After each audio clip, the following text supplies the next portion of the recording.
4 bridge going towards Bat Cave. So this is as far as I've gotten as compared to the last video. I just got back on the road, what's left of the road, and then it'll end up there again and back to the rocks. But I'm closer to Chimney Rock than I was last time. That's the power of water right there.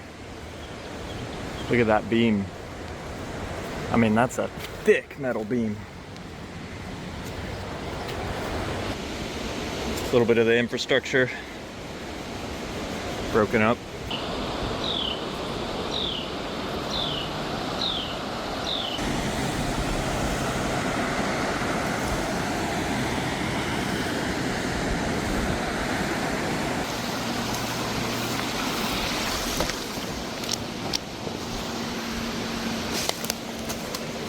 I'm here in Chimney Rock with Logan. He's been clearing the streets with these guys.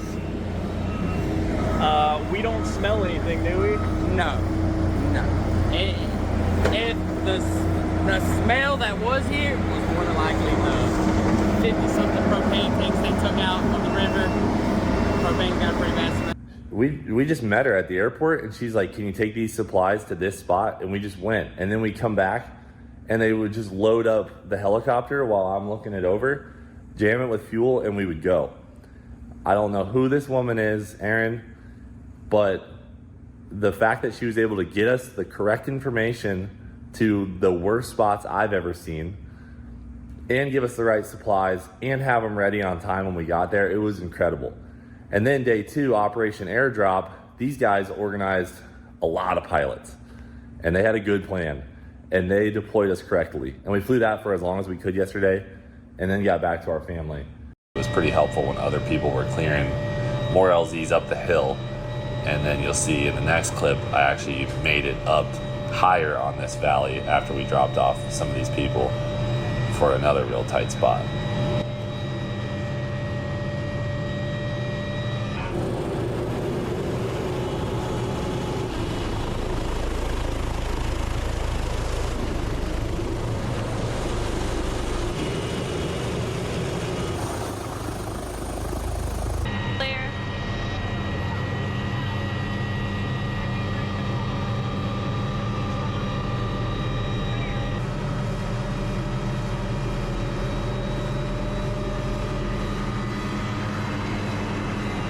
Is there a lady with a kid up here? That's my daughter. I can take her down. I can take all you guys down if you want. Maybe go get him.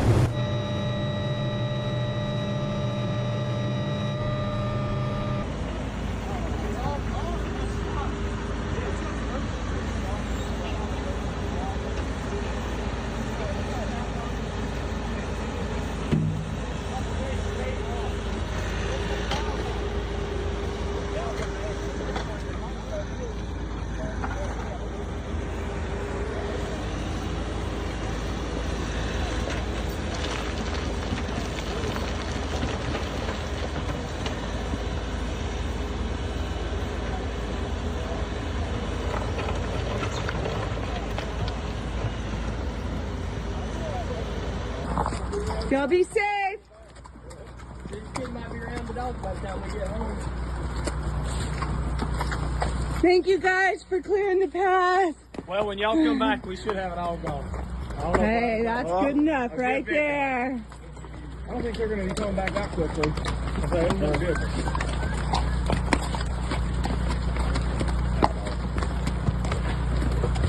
There you go.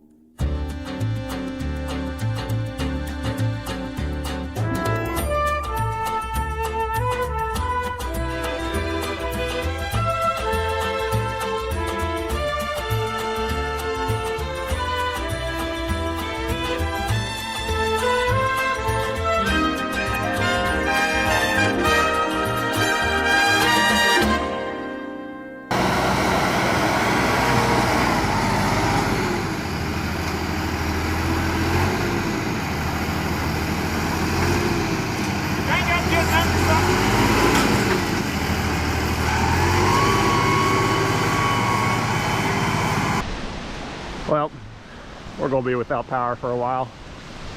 That tree wiped out our main power line coming in.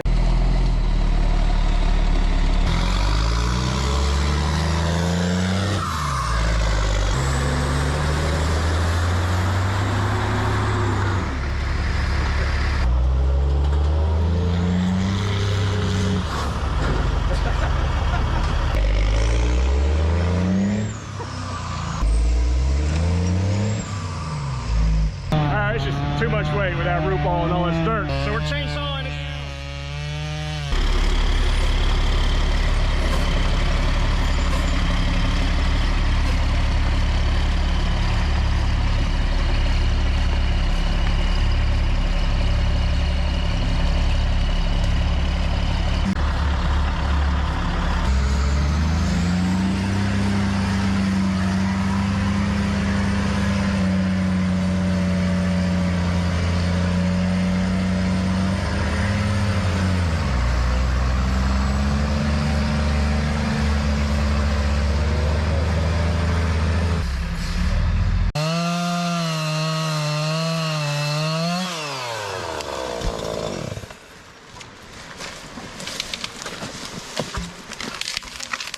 Oh boy.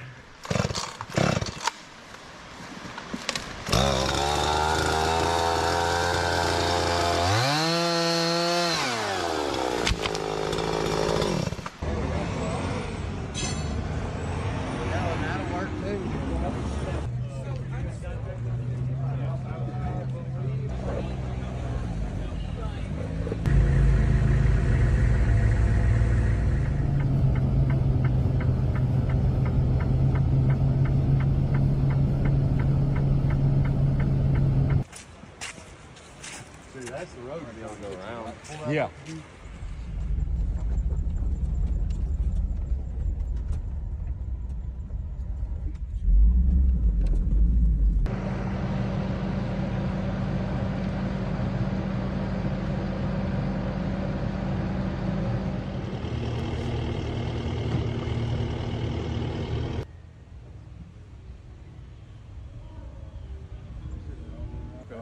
Just let them know around that time.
That's a bad machine right there, boys. Alright guys, so FEMA's coming in and stopping all the volunteers. So at this point, if you're not through North Carolina DOT or through FEMA, then you have to stop. We just talked to North Carolina DOT and he said keep going as far as you can. And then you go talk to the state if you want to continue to work. He said you're definitely pre-qualified to do it with all y'all have done. So that's pretty awesome. If we wanted to stay over here and work, we could probably make some money, but what do you think? Can we get some equipment over here and do some excavating?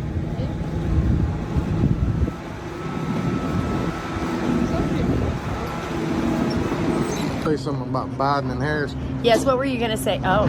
but I don't like to curse. I'm scared they'll be little ears listening. Well, and you've been up here. You've been up here for how long? Just 2 days. 2 The days? sheriff hadn't left, and he's doing a fantastic job, so. That's right. I mean, Sheriff, you have been amazing. Thank you so much for all you do. I'm going to definitely get this up on social media, and we're going live tonight with Sean Hannity. But if you had a message for the White House and how they've handled the situation up here in North Carolina, what would your message be, Sheriff Wright? If you're going to do the things you've been talking about doing, we just assume you stay out of the way and let the good men and women around the mountain area and the foothills take care of our own, because you're nothing more than a boat anchor. No help. FEMA hasn't been helpful. Wait a minute. That lady that's running for president talks about the $750. Well, but all that money you give to Ukraine and all these other people that really want to kill us, don't want to do anything to help us, why don't you just give that money to them? That's who you want to give it to begin with. And a lot of people have been turned down for the $750. Almost everybody I've spoken to hasn't received any of the funding, and they've been turned down for personal items. Well, they talked about get on your phone or your computer. Do you not see what the devastation is? They don't have a phone or a computer. There's nothing up here. There's no communication. I'm going to be posting this later. There's no way to access the internet unless you have a Starlink net. And Thank you, Elon Musk, by the way. I was going to ask you, what are the most affected areas that you've seen? Is this pretty much ground zero from what you've seen, or can you? Well, I think that'd be better for the sheriff here to answer for sure, because he knows this county a lot better than I do. Here in Rutherford County, what are the most affected areas? Almost certainly, Lake Lure and Chimney Rock is the most affected areas. We've had. I mean, we're here in Chimney Rock, and I know they've been cleaning. What was Chimney Rock? What was lower in the county? We've had a lot of damage, but nothing to this magnitude here. This has just been devastating, and the people. For all of you out there, whatever you can do, whether it's Samaritan's Purse, whether you live in the area, Samaritan's Purse, Samaritan's they don't Purse take is. no cut off of it. They don't want looters. They don't We're not want going to have looters. looters. If you come over here and loot, just like in Spartanburg, you're not going to like us at all.